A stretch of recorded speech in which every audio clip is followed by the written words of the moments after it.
Hoje no Clique Ligue, o papo é sobre como utilizar as novas mídias para combater a violência dentro e fora dos estádios. Afinal, futebol é antes de tudo alegria e saúde. E como tudo de bom que fica na nossa memória vira nostalgia, separamos um tutorial da época em que futebol era coisa de artista. Uma época em que se utilizavam câmeras de cinema para gravar. Ouvir essa trilha e não se recordar do Canal 100 é difícil. O canal era um cinejornal que ficou famoso nas décadas de 60, 70 e 80 pela qualidade nas filmagens dos principais eventos esportivos.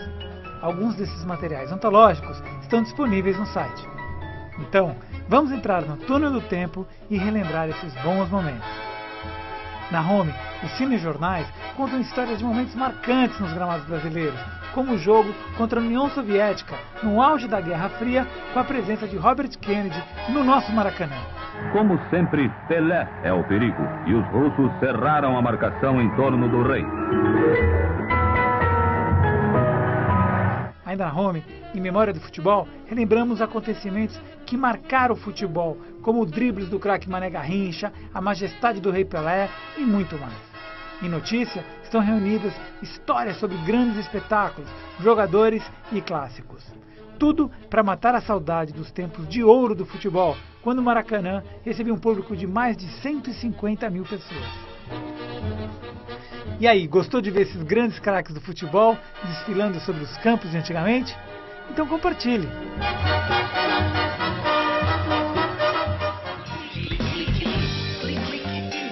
Nesse segundo tempo, o nosso convidado é o Sandro Gonçalves de Souza, diretor comercial da Policom e líder do projeto de biometria facial. Quem também nos acompanha por Skype é o promotor Paulo Castilho, diretor do Departamento de Defesa dos Direitos do Torcedor do Ministério dos Esportes. Bom, bem-vindo aqui ao nosso programa, obrigado por ter vindo. Eu agradeço o convite. Você já está identificando os torcedores aqui? Como é que é isso? Como é que funciona? Exatamente. Como o Paulo Castilho falou, a importância de um bom sistema é justamente para quebrar o anonimato dos torcedores, né? Principalmente daqueles que estão causando transtorno e causando briga nos estádios. Tá? Esse é o objetivo principal. E para que isso aconteça, você precisa de um sistema que possibilite a identificação desse torcedor, seja com uma boa imagem ou com a inteligência que é através do sistema de biometria facial. Tá, o que é biometria facial? Biometria facial, o que ela faz? Ela extrai uma imagem do seu rosto e dessa imagem ele extrai a identidade do seu rosto, transforma essa imagem em números, como se fosse o seu RG, por exemplo. Certo. Então, a partir do momento que eu filmo você em qualquer local, eu consigo identificar através do detalhe do seu rosto, através de números. Tá bacana. Eu estou vendo aqui um vídeo que você trouxe. Certo. Essa câmera ela vai aproximar lá dentro do estádio. Sim. Isso aqui é um jogo de futebol. Foi no último domingo, foi né? Foi a confusão do Corinthians, né? Nesse último jogo, jogo clássico. Explica um pouco como funciona a câmera. A câmera ela é posicionada de maneira que ela consiga cobrir toda a arquibancada. Então, para isso é feito um cálculo matemático. Então, não basta simplesmente espalhar a câmera para fazer o monitoramento. Existe um cálculo para isso, conforme a resolução. Hoje eu até trouxe um modelo que é o que tem de melhor hoje no mercado, que é uma câmera que tem 29 megapixels. Para a gente ter uma ideia, ela é 15 vezes mais do que uma câmera Full HD hoje disponível. Isso para trabalhar com monitoramento. Tá, deixa eu entender. Essa câmera ela fica na porta do estádio e ela escaneia todo mundo, é isso? Exatamente. E se o cara tiver com boné, como é que faz? Na verdade, esse projeto piloto ele até serviu para criar alguns procedimentos. Tá? Porque não adianta você posicionar a câmera corretamente, ter uma boa imagem, se você não tem um procedimento para o torcedor passar uma vistoria, para poder... Então, a questão do boné, do óculos... Tira. Eu acho que a polícia, junto com as entidades, tem que criar um procedimento. Então, a pessoa entra no estádio, você captou todas essas imagens. Exato. Elas ficam lá soltas, aí você começa o jogo. Exatamente. Aí tem uma briga, você vai com a câmera e identifica quem são os torcedores que estão brigando. E como é que junta pé com mão? Então, exatamente. Na verdade, o projeto ele começa no início do projeto. O que é? É evitar que esse torcedor entre ao estádio. Então, se ele já faz parte do banco de dados, que já tem uma restrição, e eu já possuo esse banco de dados comigo no dia do evento, quando esse torcedor se aproximar da entrada do estádio e essa câmera vai filmar esse rosto, eu já consigo identificar, fazer análise desse vídeo e já saber se esse torcedor tem uma restrição ou não. Ele já nem entra no estádio. Promotor, na Europa e outros países, as pessoas, elas Esse cartão que as torcidas organizadas têm, ele é um cartão offline, vamos chamar assim. Não tem o nome, o endereço, nada. Não teria uma forma da pessoa, ao entrar no estádio, fazer parte de um banco de dados já? Perfeito. A gente está caminhando para isso, tanto para o artigo 2º lá do Estatuto do Torcedor, do qual eu fui o autor das propostas iniciais, que redundou na Lei 12.299, então conheço um pouquinho aí dessa matéria. E a lei hoje já determina que as torcidas organizadas mantenham um cadastro para que elas possam acessar o estádio de futebol. Isso está sendo discutido, qual a melhor maneira para ser operacionalizado. No estado de São Paulo, o promotor do consumidor, Roberto Senise, está assinando um termo de compromisso com a Federação Paulista de Futebol. São Paulo, Corinthians, Palmeiras e Santos vai ser no próximo dia 12 de abril, onde a federação se compromete a cadastrar todas as torcidas organizadas e manter esse banco de dados. Esse banco de dados será disponibilizado, inclusive, para o Ministério do Esporte. Eu estarei presente nessa solenidade. E aí você terá como cruzar os dados. A partir do momento em que você tem todos os torcedores cadastrados, é só filmar aquele que está brigando, que está cometendo o crime, e o sistema já identifica. Ó, aquele torcedor que fez é esse fulano que está cadastrado, com nome e endereço. Esse projeto que vocês fazem parte, a Policom é responsável pela essa parte de biometria. Tem outras empresas envolvidas. Isso envolve todo esse banco de dados? Sim, na verdade, todo o jogo que nós fizemos, que foram um total de 4 jogos, todos os jogos nós temos um banco de dados de todos os torcedores que entraram naquele evento. Então isso está armazenado e está à disposição. Tá? Então, com essa tecnologia você consegue, caso seja necessário, fazer uma análise posterior desse evento. Hoje a imagem ela é armazenada num servidor com todas as imagens, tanto das entradas quanto das arquibancadas. E, promotor, seria possível cruzar essas informações que hoje estão nesse banco de dados com as informações dos perfis de Facebook, etc., que contém foto? É possível cruzar, sim, essas informações. Aí só a questão de ele tem essa informação técnica melhor, de você fazer os pontos de confrontos.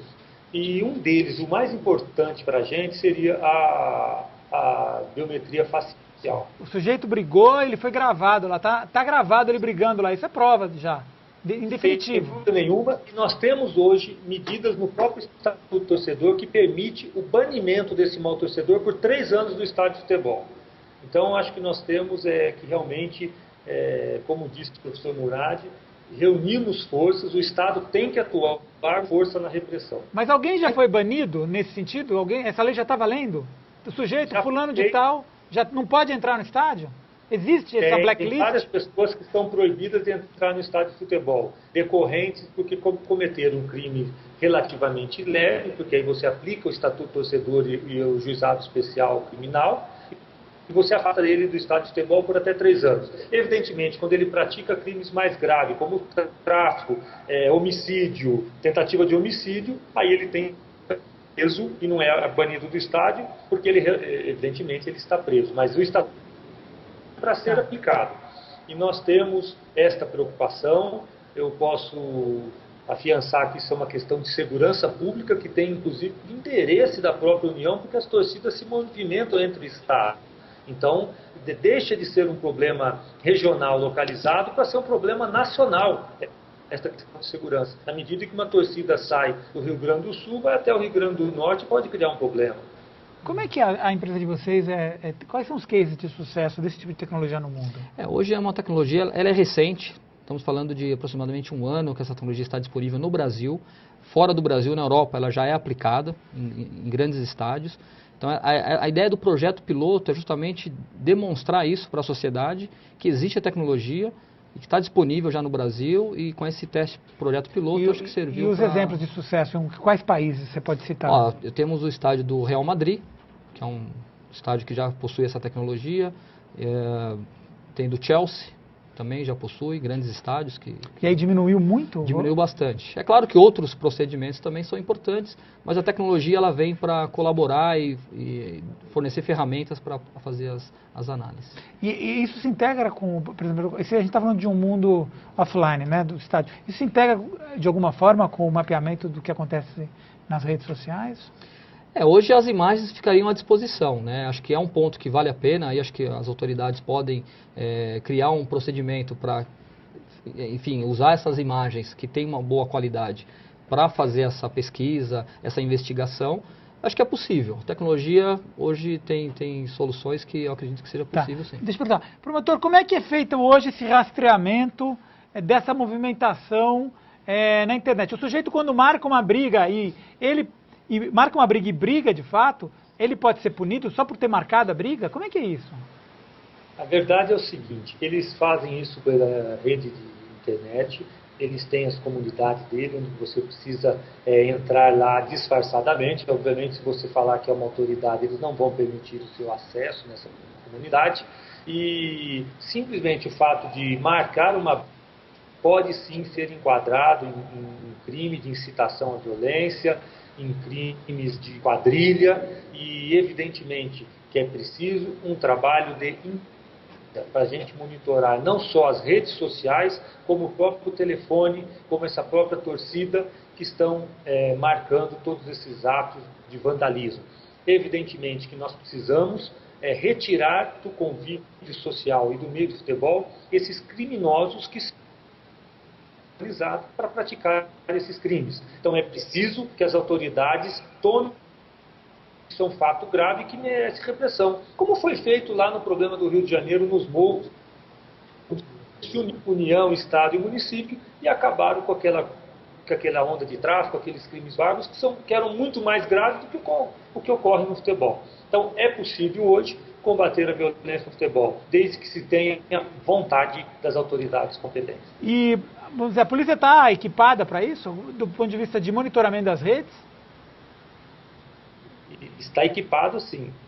Tem setor específico da Polícia Civil que é relacionado aos crimes pela internet, tem uma delegacia especializada e quem ainda comandava isso há um certo tempo, aquele delegado Mauro Marcelo, um sujeito muito competente. Então eles têm know-how, sim, para controlar isso. Isso depende da união das forças, que eu quero dizer.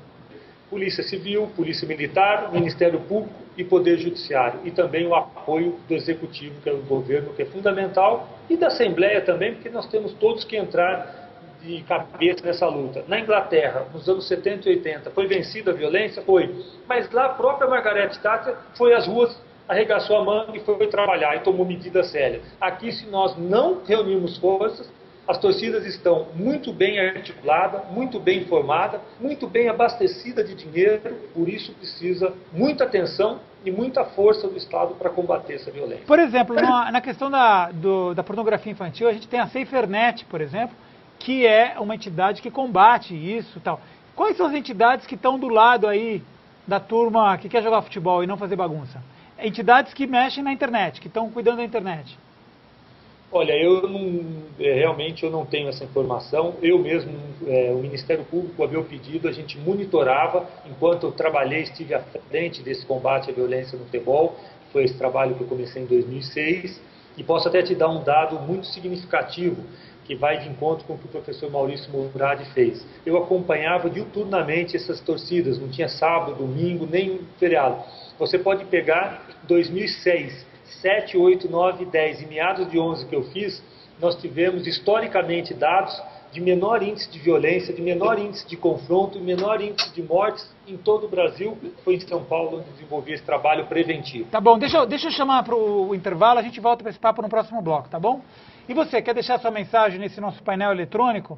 É hora de entrar no nosso Facebook e mostrar que a grande maioria das pessoas é gente de bem, a favor do espetáculo, da paz e da vida. Se preferir, pode usar também o celular, envia aí pelo nosso Twitter, que é @RedeTVT. Vou fazer um pequeno intervalo e a gente já volta.